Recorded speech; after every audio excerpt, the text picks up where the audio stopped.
The trip across the Atlantic Ocean was rough. The ships were crowded and dirty, so most passengers were very tired when they arrived in New York Harbor. One of the first things they saw was the Statue of Liberty, which has stood on its own island in the harbor since 1886. People would cheer when they spotted this famous symbol of America. Some would weep with joy as the ship passed by it. Health officers would board the ship in the harbor and look for signs of diseases.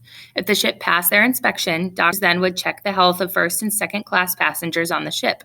These lucky few were processed quickly and could leave the ship when it docked in New York City. But third class passengers often would wait for hours or days until a smaller ferry boat took them to Ellis Island for immigration processing.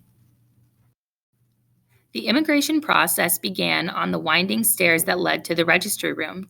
Doctors stood on the second floor and watched each person. They looked for people who had trouble walking or breathing or showed signs of other health problems. The number of immigrants exceeded expectations. When the Ellis Island station was built, officials thought no more than 500,000 immigrants would pass through in a year.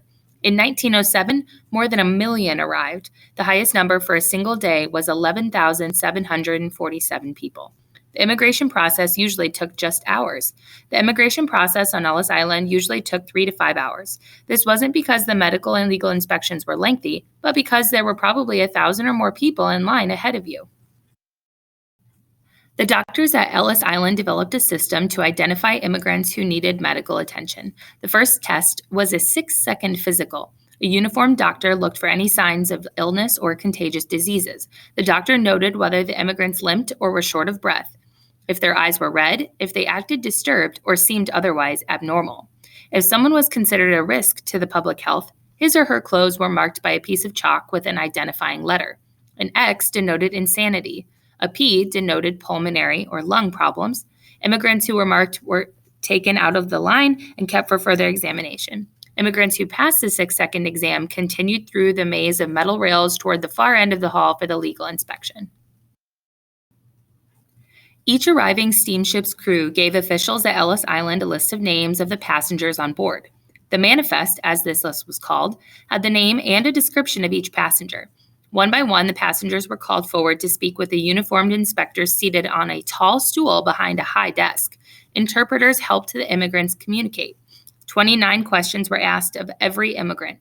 They included, where were you born? Are you married? What is your occupation? Have you ever been convicted of a crime? How much money do you have? What is your distinction? What is your destination? An immigrant could be detained for further inquiry if his or her answers differed from the answers listed on the manifest. After the medical and legal inspections, the immigrants arrived at the top of another staircase at the other end of the Great Hall. This staircase had 3 aisles. Immigrants who were being detained were often brought down the center aisle. People who were traveling west or south walked down the right side of the staircase. Those going to New York City or to the north walked down the left side. At the bottom of the stairs was a post office, a ticketing office for the railways, and social workers to help the immigrants who needed assistance. There was also an office to exchange money from their home country for U.S. dollars. No matter where they were going after Ellis Island, immigrants needed money. Exchange rates for currencies around the world were posted each day on the blackboard.